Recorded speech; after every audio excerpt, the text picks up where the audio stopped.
à la rentrée prochaine, nous allons à Passy avoir un conseil municipal des enfants. Ce conseil municipal des enfants, nous l'avons organisé en suivant la loi Égalité et Citoyenneté, plus exactement son article 55.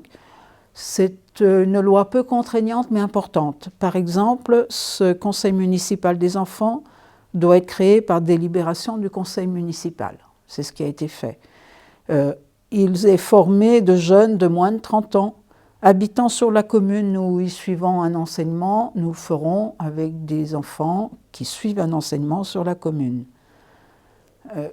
Il y a aussi une question de parité. Je vous expliquerai après comment nous avons décidé de l'assurer.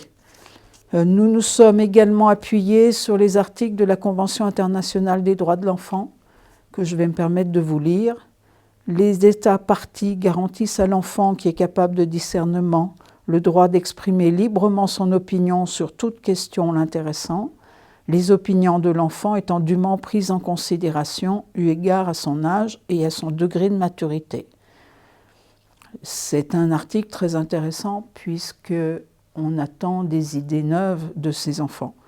L'article 13 dit « L'enfant a droit à la liberté d'expression. Ce droit comprend la liberté de rechercher, de recevoir et de répandre des informations et des idées de toute espèce, sans considération de frontières, sous une forme orale, écrite, etc. »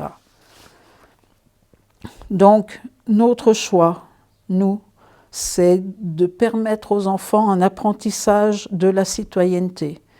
Bien sûr, adapté à leur âge, donc nous allons les encadrer et nous sommes un bon groupe pour le faire. Nous allons aussi les familiariser avec les processus démocratiques. Par exemple, actuellement, nous allons leur expliquer ce qu'il en est, mais à la rentrée, on va leur demander de poser une candidature, de constituer des groupes. Alors, les groupes qu'on a prévus pour assurer la parité, c'est 2 enfants titulaires de CM1, 2 enfants suppléants de CE2. Ils seront élus pour 2 ans. Donc, les enfants vont poser leur candidature. Ils vont faire une campagne électorale auprès des élèves de leur école, puisqu'ils vont être élus dans leur école. Et le vote lui-même se fera dans les conditions les plus proches possibles du vote du conseil municipal adulte. Nous avons également rédigé une charte, donc un règlement, qui va être pris dans la délibération. Et nous espérons tous beaucoup d'idées nouvelles par ce conseil municipal.